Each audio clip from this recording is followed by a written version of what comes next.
அண்ணா திரு விஜய் அவர்களை பொறுத்தவரை அவருடைய மனைவி அவர்கள் டிசம்பர் மாதத்துல விவாகரத்துக்காக செங்கல்பட்டு கோர்ட்டுல அந்த விவாகரத்துக்கான அந்த பெட்டிஷனை அவங்க பதிவு செஞ்சிருந்தாங்க. இன்னைக்கு அது வெளியே வந்திருக்கு.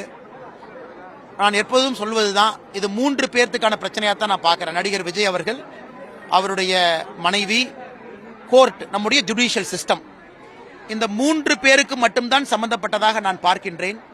அதுவும் ஒரு தனிப்பட்ட ஒரு மனிதனுடைய தனிப்பட்ட வாழ்க்கையாக நான் பார்க்கின்றேன்.